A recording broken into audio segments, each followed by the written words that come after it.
Lisons ensemble Philippiens 2. S'il y a donc de l'encouragement en Christ, s'il y a de la consolation dans l'amour, s'il y a une communion de l'esprit, s'il y a de la tendresse et de la compassion, rendez ma joie parfaite en vivant en plein accord. Ayez un même amour, un même cœur, une unité de pensée. Ne faites rien par esprit de rivalité ou par désir d'une gloire sans valeur, mais avec humilité, considérez les autres comme supérieurs à vous-même. Que chacun de vous, au lieu de regarder à ses propres intérêts, regarde aussi à ceux des autres.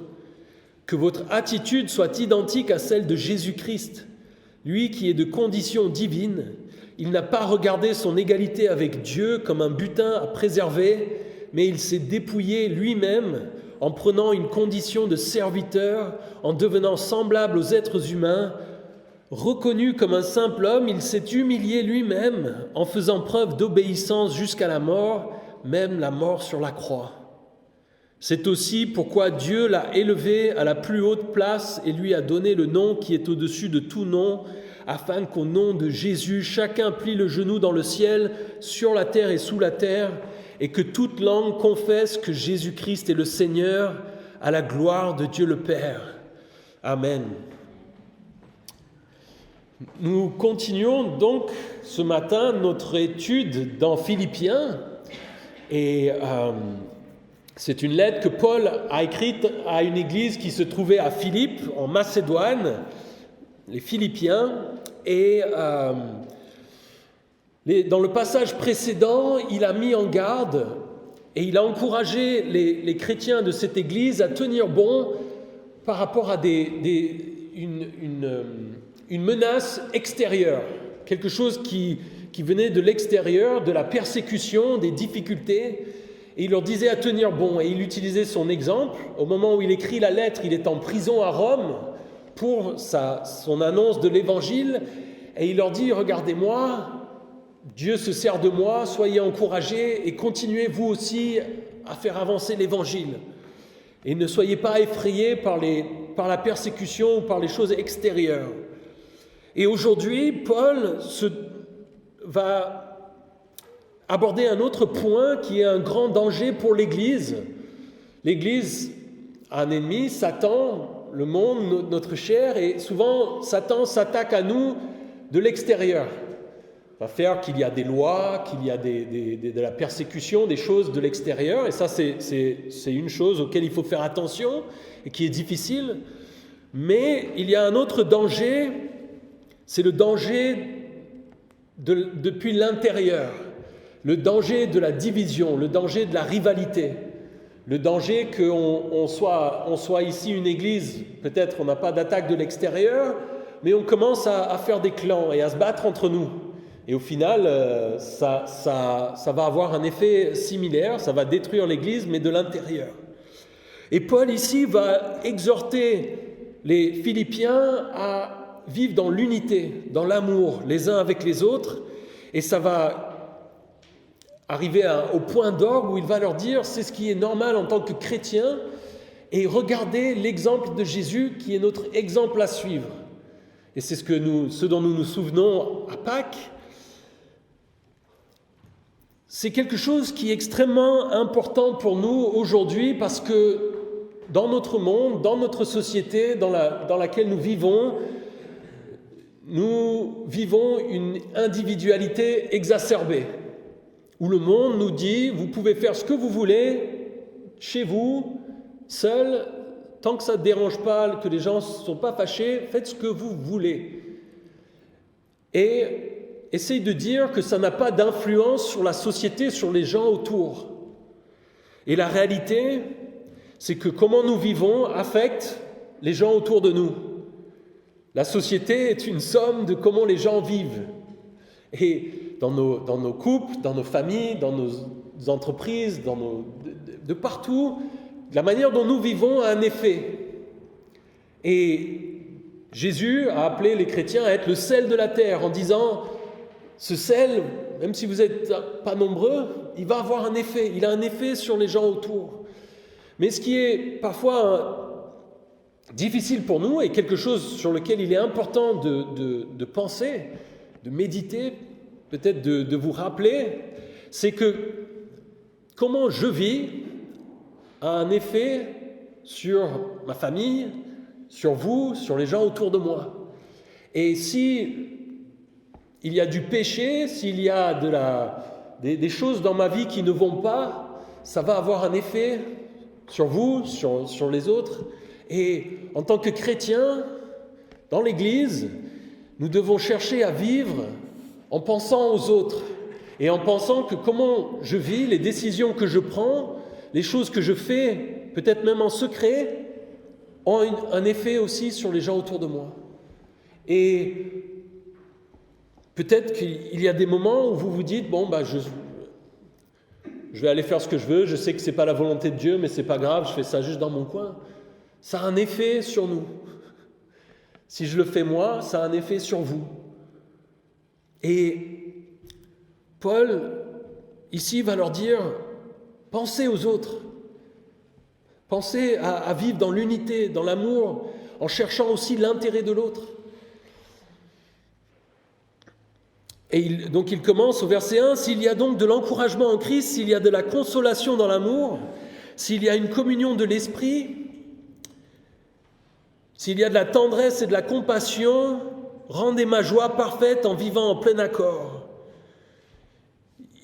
Il commence ici avec ce sont des sortes de déclarations rhétoriques où il dit est-ce que ces choses sont vraies ?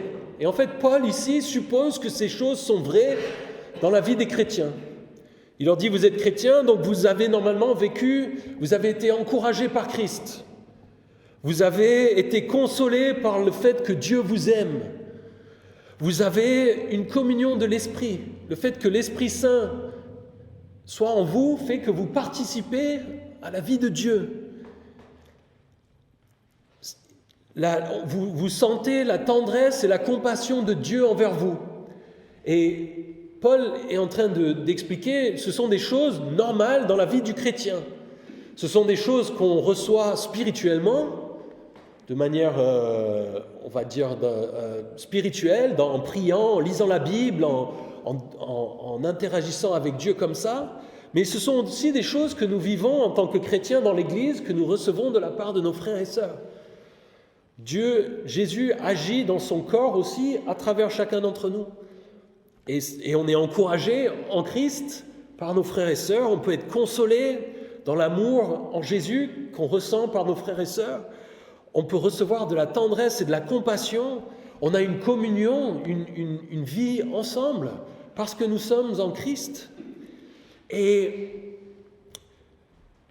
donc Paul est en train de leur dire ces choses sont vraies. Ce sont les choses normales que vous avez vécues. Et la manière dont il est en train de parler, c'est quelque chose de très fort. Il est en fait en train de leur dire, est-ce que l'eau, ça mouille ? Est-ce que le feu, ça brûle ? Oui. Est-ce qu'une pierre, c'est dur ? Évidemment. Donc, vous devez vivre en plein accord. Il est en train de leur dire ces choses qui sont vraies pour un chrétien, elles doivent aussi accoucher sur le fait de vivre en plein accord. C'est normal pour un chrétien de vivre comme ça. Et Paul, ici, c'est intéressant, leur fait une demande personnelle. Il leur dit, je vous ai donné de mes nouvelles dans le chapitre 1, ça va, je vais bien. L'église de Philippe avait envoyé un cadeau matériel à Paul alors qu'il se trouvait en prison. Donc il est dans la lettre, il va les remercier pour ça, mais ici il leur fait une demande en plus. Il leur dit, si vous voulez que je sois encore plus heureux, si vous voulez vraiment faire plaisir, alors vivez en plein accord.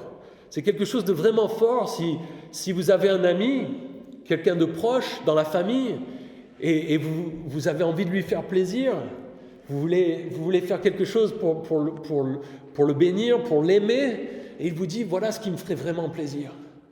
Et c'est Paul ici, c'est un peu leur père, leur papa spirituel. C'est lui qui avait fondé l'église, qui avait annoncé l'évangile en premier dans cette ville. Et il leur dit, si vous voulez vraiment me faire plaisir, vivez en plein accord. Ayez un même amour, un même cœur, une unité de pensée. Il leur demande d'avoir une profonde unité. Et ça, c'est l'objectif, le souhait de Paul. Et on sent dans cette demande, la manière dont il parle, qu'il y a peut-être que la personne, on va en parler dimanche prochain peut-être, Épaphrodite, dont il est question dans la lettre, que c'est lui qui avait emmené ce cadeau depuis Philippe jusqu'à Paul à Rome, et peut-être qu'en ramenant des nouvelles, il avait laissé entendre certaines choses et qu'il y avait des débuts de division, des petites choses qui commençaient à un petit peu ne pas aller. Et peut-être que c'est pour ça que Paul se dit, il faut que je les encourage à faire attention dans ce domaine-là. Et il le fait, donc il leur fait cette demande, mais après avoir demandé, il va leur donner des choses à faire, parce qu'on peut dire, bon, l'objectif c'est de vivre dans l'unité, mais vivre unis, c'est difficile. On voit combien c'est difficile dans notre société, dans nos familles, dans nos lieux de travail, combien c'est difficile d'être unis, d'être d'accord sur les choses, d'avoir un objectif commun. Et ici, il y a quelque chose de profond, et il y a même amour, un même cœur, une même pensée, et on pourrait se dire, comment on fait? Et il continue, il leur dit, ne faites rien par esprit de rivalité ou par désir d'une gloire sans valeur. Il les met en garde déjà de s'examiner eux-mêmes et de dire, est-ce qu'il y a d'une ambition égoïste? On en a déjà parlé, cette idée de dire qu'il est bon en tant que chrétien d'avoir de l'ambition pour Dieu, de dire, je veux faire des choses pour Dieu. Mais souvent, le problème, c'est que notre nature, notre chair, on commence à avoir une ambition égoïste. On se dit, je vais le faire pour gagner quelque chose. Je veux être meilleur que les autres. On se compare. On a cette rivalité qui vient s'installer et cet égoïsme. Et beaucoup des choses que nous faisons, même quand nous essayons du mieux que nous pouvons, souvent il y a caché derrière l'envie pour nous de gagner quelque chose, d'avancer, de grimper les échelons, d'être promu, d'être reconnu, de gagner une gloire sans valeur. Et Paul leur dit déjà, rejetez, regardez, examinez vous-même, et si vous faites les choses pour votre gain personnel, arrêtez. Il leur dit de ne pas rechercher une gloire sans valeur. Souvent, on veut qu'on soit reconnu, on veut que les gens nous connaissent pour quelque chose, et quand c'est l'objectif, ça va nous pousser à peut-être être hypocrite, à faire semblant, et aussi à nous mentir nous-mêmes sur qui nous sommes. Et Paul leur dit d'arrêter de croire qu'ils sont de se voir trop beaux. Il leur dit, vous êtes pas si beaux que ça. Rendez-vous en compte. Ne recherchez pas de la gloire. Et il continue, il leur dit, mais avec humilité, considérez les autres comme supérieurs à vous-même. Waouh, ça c'est... Philippiens, c'est un livre difficile, en ce sens que, à enseigner le dimanche matin, il y a des versets où on pourrait passer des dimanches entiers sur un verset. Celui-là, par exemple. Si vous n'avez pas pris le temps, je vous encourage dans votre vie personnelle de lire Philippiens, c'est une petite lettre, quelques pages, vous le voyez, lisez-le pour être prêt. Et si vous avez pour ambition d'apprendre quelques versets par cœur, le livre de Philippiens est plein de versets. Si vous les apprenez par cœur, ils vont vous revenir à l'esprit dans votre vie de tous les jours à pleine reprise. Et ça en est un. Avec humilité, considérez les autres comme supérieurs à vous-même. C'est quelque chose d'extrêmement difficile à faire. Ça va tellement à l'encontre de notre chair, ça va tellement à l'encontre du monde, ça va tellement à l'encontre de comment nous devons nous comporter dans le monde. Je vous invite à y réfléchir la prochaine fois que vous êtes dans une discussion, un débat au travail, avec des amis, à la maison peut-être, avec votre femme, ou à l'église. Si vous êtes en train de défendre votre point de vue, votre avis, ce que vous pensez être le mieux, souvenez-vous de ce verset et dites-vous, la personne que j'ai en face de moi est supérieure. C'est dur, je vous le garantis, de penser comme ça, de se dire peut-être que la personne en moi, elle a une meilleure idée que moi. Peut-être que la personne en moi, elle a une meilleure sensibilité que moi. Dans l'église, peut-être que la personne en face de moi, Dieu lui a donné quelque chose qu'il faut que je reçoive, que j'entende. Dans ma vie de couple, peut-être que ma femme a une meilleure idée que moi, et peut-être que j'ai tort, et nous n'aimons pas ça. C'est tellement difficile. Alors évidemment, il y a des limites. Si votre collègue de travail a une idée qui va faire exploser la centrale, il ne s'agit pas de dire oui, il est supérieur, il a de meilleures idées, si c'est complètement ridicule. Mais c'est l'idée de dire je vais considérer l'autre au-dessus de moi-même, comme plus important. Et ça, c'est une arme puissante dans l'Église, une arme spirituelle pour l'unité. Si nous faisons tous ça, si chacun d'entre nous, quand nous voyons les autres, nous nous disons « cette personne-là, elle est plus importante, son intérêt est peut-être plus important que le mien », on va avoir quelque chose, un cercle vertueux où nous cherchons tous les uns les autres les intérêts les uns des autres.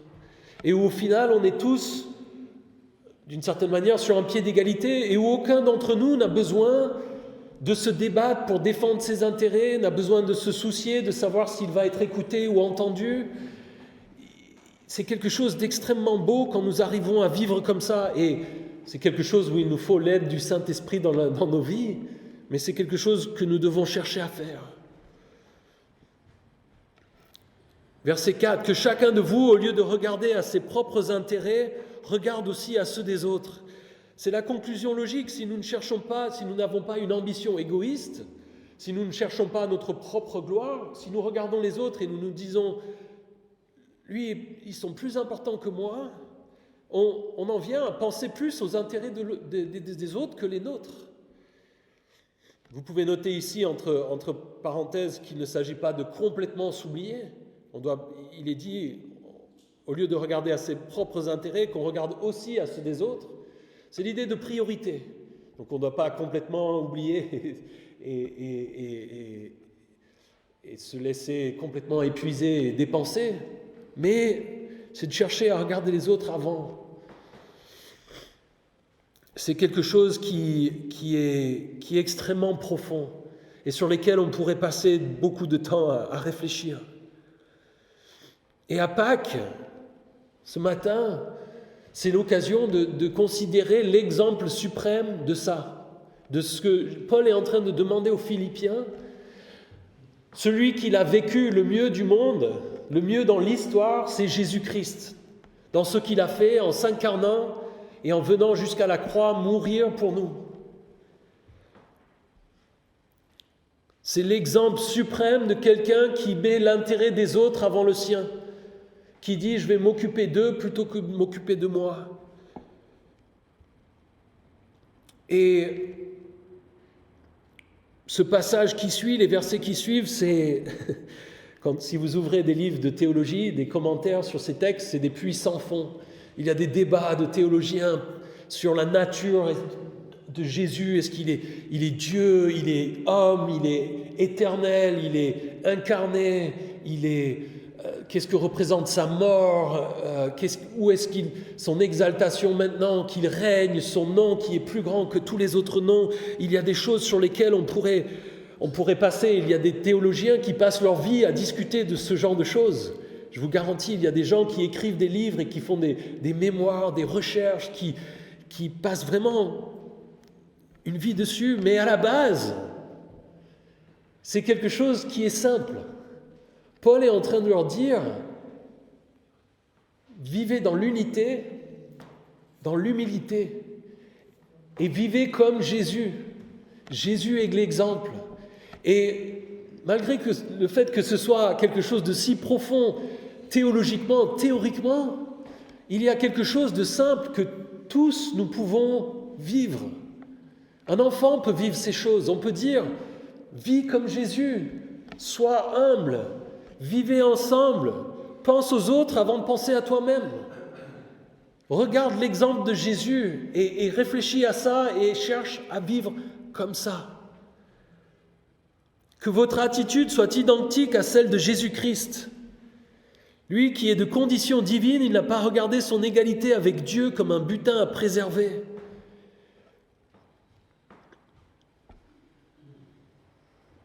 que votre attitude soit identique à celle de Jésus-Christ.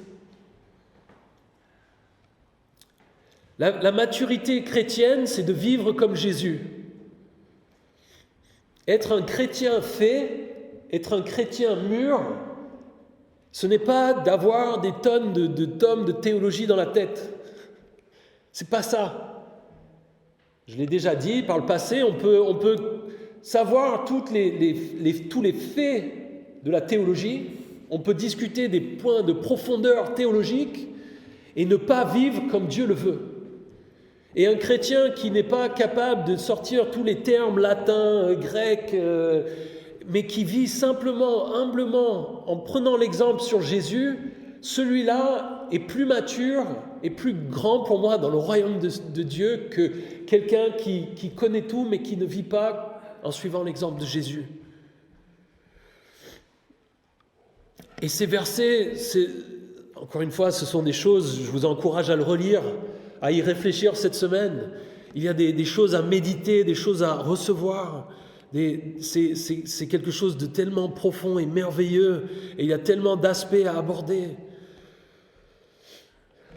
C'est intéressant dans ce passage, il y a l'idée quand même de faire un effort. Et Paul va continuer dans la suite, au verset 12, que nous n'allons pas regarder en détail, mais il leur dit « Bien plus encore maintenant que je suis absent, mettez en œuvre votre salut avec crainte et profond respect. » Et dans la Bible, il y a parfois des passages, et Paul souvent, il a des passages où il donne des commandements, et il dit « Faites des efforts, travaillez, cherchez à faire ces choses. » Et parfois, on tombe dans deux extrêmes. Soit on dit qu'on peut être sauvé en travaillant dur, et ce n'est pas ce que la Bible annonce. Soit on tombe dans l'idée que c'est simplement par la grâce, et on accepte et on reçoit de Dieu, et qu'en fait, on est passif et on reçoit. Et je pense qu'il faut faire attention à ces deux extrêmes et comprendre que la Bible nous dit que le salut, c'est quelque chose que nous ne pouvons pas mériter. Nous ne pouvons pas travailler pour être sauvés.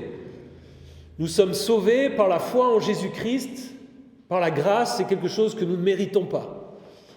Mais une fois sauvés, une fois que nous avons mis notre foi en Jésus-Christ, la Bible nous parle de ce qui s'appelle la sanctification, c'est l'idée que nous devenons de plus en plus comme Jésus, et ça, la Bible nous le présente comme une collaboration, où nous faisons des efforts et le Saint-Esprit travaille dans nos vies. Et ensemble, ces deux choses vont faire que nous allons ressembler de plus en plus à Jésus. On ne peut pas mettre de côté les moments où Paul dit « Travaillez, faites ces choses ». On a une responsabilité pour chercher à obéir. Il leur dit que votre attitude soit identique à celle de Jésus-Christ. Cherchez à avoir cette attitude. On doit chercher à le vivre comme ça. Et on doit prier que le Saint-Esprit le produise aussi en nous en même temps. Et ces deux choses, cette collaboration va nous faire avancer dans la sanctification. Comment est-ce que Jésus a vécu ? Lui qui, de condition divine, n'a pas regardé son égalité à Dieu comme un butin à préserver.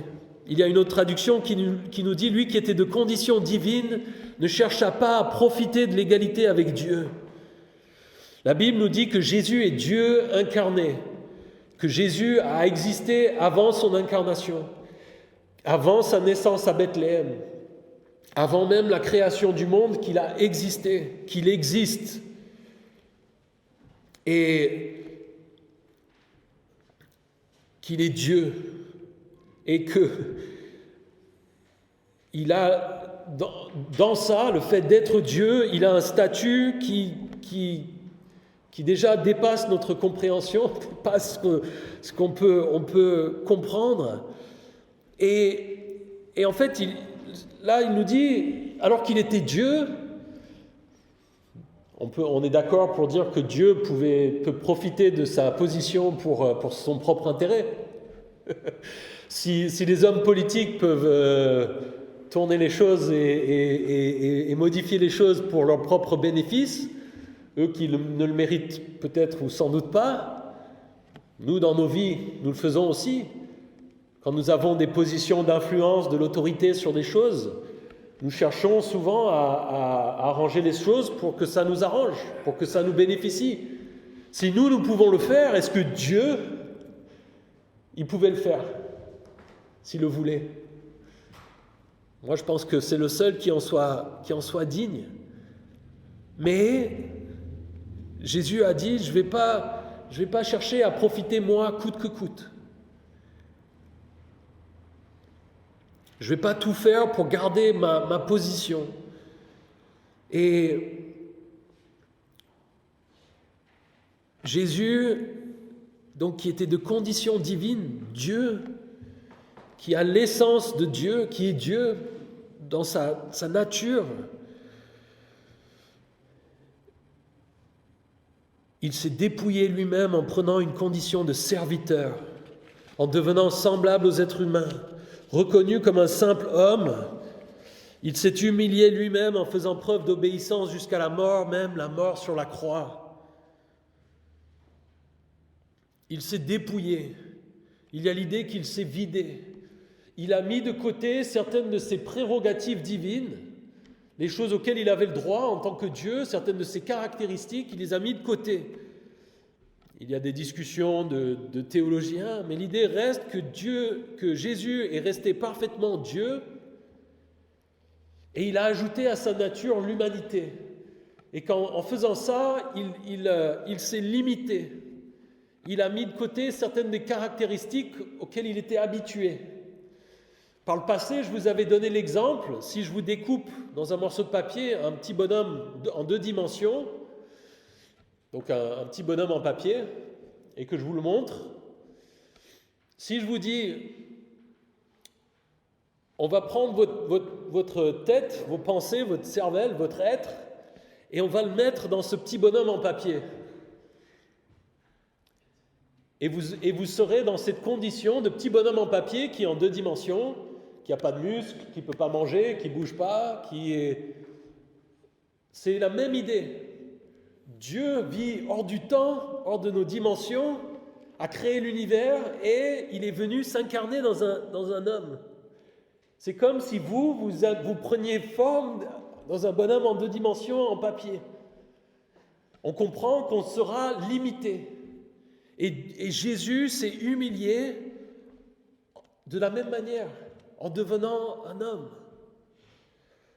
C'est quelque chose qui, évidemment, pour nous, en tant qu'être humain, on a du mal à le saisir, mais encore une fois, on pourrait y passer beaucoup de temps, essayer de donner des exemples. Et il est devenu homme, et c'était déjà quelque chose. Mais non seulement il est devenu homme, il est devenu serviteur. Et le mot ici, c'est même esclave. C'est-à-dire que non seulement il était prêt à devenir homme, mais en plus il était prêt à devenir un homme sur le bas de l'échelle. Le mot utilisé, c'est ce mot doulos, que nous avons évoqué parfois, et c'est l'idée d'un esclave qui l'est par choix et par amour pour son maître. Ça se trouve dans l'Ancien Testament, si vous voulez chercher ça, c'est Exode 21, 5 et 6. Jésus lui-même dit qu'il est venu, il dit « Le Fils de l'homme est venu non pour être servi, mais pour servir et donner sa vie en rançon pour beaucoup. » Jésus est venu par obéissance au Père pour nous servir. C'est quand même quelque chose. Dieu est venu pour être notre serviteur. Il est devenu un simple homme. Rien dans son humanité faisait croire qu'il était différent. Si vous ou moi, nous l'avions croisé dans la rue, on n'aurait pas tourné la tête. Ésaïe 53, 2 nous dit qu'il n'avait ni beauté ni splendeur propre à attirer nos regards et son aspect n'avait rien pour nous plaire. Dieu est venu être quelqu'un de simple auquel on n'aurait prêté aucune attention. Et il ne s'est pas arrêté là. Il s'est humilié lui-même en faisant preuve d'obéissance jusqu'à la mort, même la mort sur la croix. Il y a tellement de choses auxquelles on pourrait penser. Est-ce que vous pensez que Jésus, il avait eu à obéir quand il était au ciel avec Dieu le Père? Est-ce que vous pensez qu'il avait eu à souffrir? Il a dû faire l'expérience de ces choses en venant, en s'incarnant. On peut considérer plein de manières dont il s'est humilié. Il est devenu homme plutôt qu'autre chose. Il aurait pu arriver comme un ange glorieux. Il est né dans un endroit sale. Il est né dans un peuple pauvre et méprisé.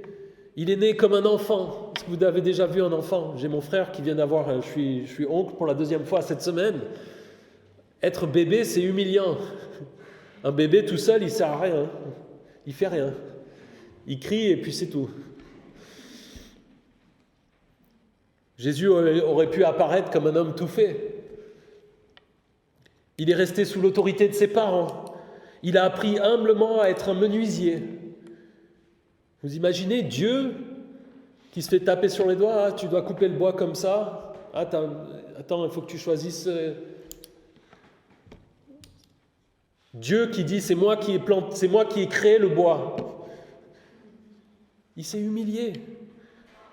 Il a attendu longtemps avant le début de son ministère public. Il a choisi des compagnons humbles. Il a enseigné à des foules simples. Dieu, est-ce que vous pensez qu'il aurait pu aller enseigner et débattre dans les meilleures écoles de théologie? Est-ce que vous pensez qu'il n'avait pas le droit? Et pourtant, il est venu parler à des gens pauvres et simples, des paysans. Il a subi les tentations que nous subissons. Il a vécu la faiblesse, la faim, la soif, la fatigue. Il a obéi à Dieu le Père, il s'est soumis au Saint-Esprit et il a choisi et accepté la mort sur la croix, une mort horrible de criminel. Il s'est laissé moquer, humilier publiquement avant sa mort. Il a subi une agonie spirituelle sur la croix. Quand on y réfléchit, on se dit, mais pourquoi est-ce que Dieu ne pouvait pas faire autrement? Est-ce que Dieu aurait pu peut-être apparaître dans sa gloire et simplement nous enseigner?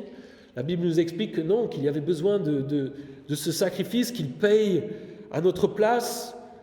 On se dit peut-être qu'il aurait pu payer à notre place spirituellement sans qu'on le voie. On se dit, il n'avait pas besoin de s'incarner, peut-être juste que Dieu pouvait le faire payer, et puis voilà. Mais en s'humiliant et en venant comme ça, il nous a montré. Il nous a révélé qui Dieu était et il nous a parlé et il l'a fait pour notre salut. Et la mort sur la croix, c'était une mort honteuse, une mort de criminel. Les citoyens romains, légalement, ne pouvaient pas mis à mort sur une croix. Donc Paul qui est citoyen romain, légalement, ne pouvait pas être mis à mort sur une croix. Les citoyens de Philippe, auxquels il écrit, comprenaient que eux, légalement, ils ne pouvaient pas être mis à mort sur une croix. Les gens considéraient que c'était trop horrible. Les bons citoyens, on n'allait pas les traiter comme ça. Les Juifs considéraient ceux qui mouraient sur une croix comme étant maudits par Dieu lui-même. Jésus ne pouvait pas aller plus bas, mais il était prêt à tout par amour pour nous sauver. Paul peut-être ici, en passant, évoque peut-être ses propres circonstances, en disant, moi, je suis prêt, peut-être que je vais mourir dans ma situation actuelle, mais ça peut servir la gloire de Dieu. La beauté de l'Évangile, la pierre angulaire dans notre foi, c'est le fait que ça ne s'est pas arrêté à la mort. Non, Jésus est ressuscité. Il est vraiment ressuscité. Et ensuite, Dieu l'a exalté. Et c'est ce qui suit. C'est aussi pourquoi Dieu l'a élevé à la plus haute place et lui a donné le nom qui est au-dessus de tout nom, afin qu'au nom de Jésus, chacun plie le genou dans le ciel, sur la terre et sous la terre, et que toute langue reconnaisse que Jésus-Christ est le Seigneur, à la gloire de Dieu le Père. Dieu le Père lui-même a élevé Jésus suite à ça et l'a exalté. Il l'a super exalté dans le texte ici. Il l'a élevé et il a un nom au-dessus de tout nom. Dans les débats de théologiens, ils disent il est peut-être en train de dire que Jésus, son nom, c'est même supérieur à ce nom Yahweh de l'Ancien Testament. Pour les Grecs, le nom représente le caractère et la personne. L'idée, c'est que Jésus est au-dessus de tous. On a l'impression dans ce texte que Jésus retourne au ciel encore plus grand et plus glorifié que lorsqu'il en est parti. Il a ajouté à l'humanité, à sa divinité, l'humanité dans son corps ressuscité et il s'est pleinement révélé à l'homme. Et ici, il est dit que tout genou va fléchir devant lui.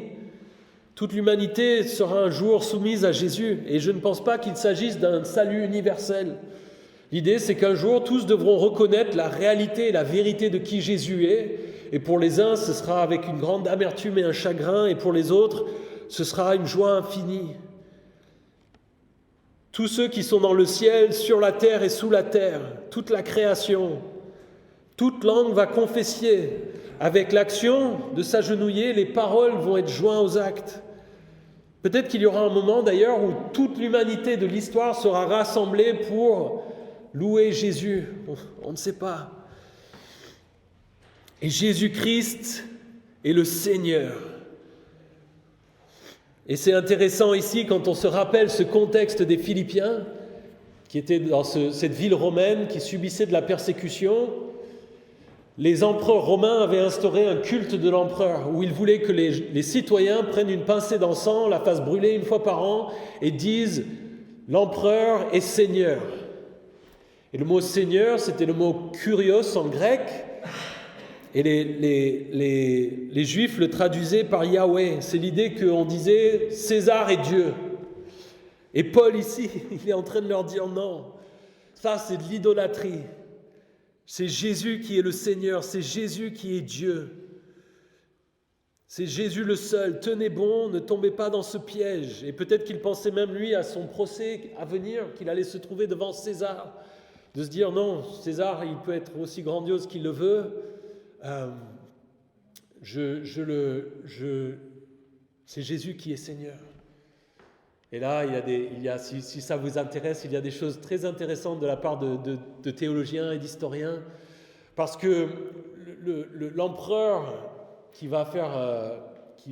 devant qui Paul va comparaître, d'après ce que nous comprenons, c'était Néron, qui est resté dans l'histoire pour sa folie et sa persécution violente contre les chrétiens. Et beaucoup pensent, et je trouve qu'il y a une certaine logique, que Paul a eu l'occasion de présenter l'évangile à Néron et que d'une certaine manière, Néron ensuite a endurci son cœur et a en quelque sorte pété un câble. Et il y a des théologiens qui parlent même peut-être de l'idée qu'il était possédé.